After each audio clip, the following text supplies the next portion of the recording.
Isn't it amazing to live in the 21st century? I mean, we've advanced so much. We have supercomputers on our wrists. We have transportation to go all over the world, medicine and scientific discoveries all over. I mean, it's incredible. But when you think about it, there's one thing that I think is time that we've really lost an appreciation for, and maybe really an art of, and that is bread and bread making. Now, I know I can go and get some fancy bread at the store, and people are baking bread at home, I get it, but normally, when we think of bread, we typically think of something like this. Or maybe something kind of like this. I mean, let me be honest. I made sandwiches for my daughters for lunch, and I usually use this. So when we think of bread, we don't think of it as being something that is really a necessity or something that is treasured. Nah, it's just something we just kind of have and we use it as we need it. And because of that, I think when we read the Gospel of John chapter 6 verse 35 and we hear Jesus say these words, "I am the bread of life," I don't think that we can truly understand the depth of what he means, because bread just isn't what it used to be. You know, in the first century, bread was a part of every meal. It was more than a staple. It was life-sustaining. So when Jesus says, "I am the bread of life," his audience at the time would know that he meant something necessary. Not just a little loaf of bread that you get at the store for sandwiches. No. We're talking about something satisfying, something complete, something filling. And please note that this is one of many of Jesus' I am statements found all over the Gospel of John. And there are these beautiful descriptions of who he is and what he provides to those who follow him. So again, looking at John chapter 6, verse 35, Jesus says this, "I am the bread of life. Whoever comes to me shall not go hungry, and whoever believes in me shall never thirst." So Jesus is speaking to our need for him, but then he continues at verse 36 and says this, "But I have said to you that you have seen me, and yet you do not believe." And this points us to another theme found in the Gospel of John, belief and unbelief. You can find it all over the place in the Gospel of John. Places where Jesus is revealing his true identity and people still do not believe, even though they're seeing his signs, they're witnessing his miracles, and yet they do not believe who he claims to be, the Son of God, the Christ. That's who he claims to be. One example can be found in John chapter 8, verse 25, when Jesus is asked, "Who are you?" And he replies, "Just what I've been telling you from the beginning." I mean, you can hear in his voice, his exasperation, I'm sure. Listen, if you read the eyewitness testimony found in the Gospel of John, you will see who Jesus is.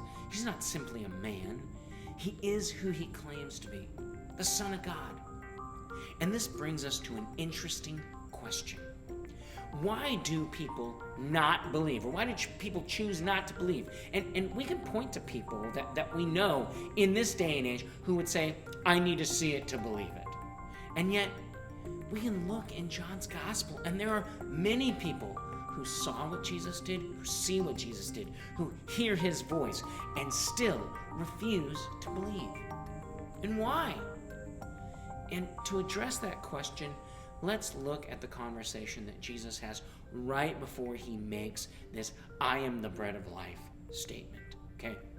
Now, for context, Jesus just the day before had fed 5,000 people with 5 loaves of bread and 2 fish. It was this miraculous display of his power, his love, and his generosity. And now Jesus has traveled a little ways, and people are following him after this miracle. So in John chapter 6, verse 25, these people find Jesus and they ask him, "Rabbi, when did you come here?"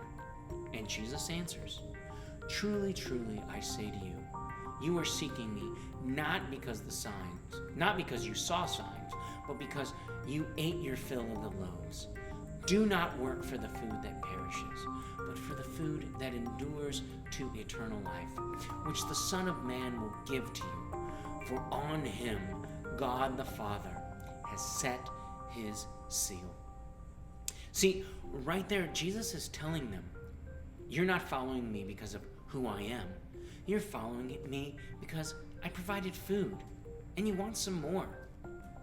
Jesus wants them to understand this.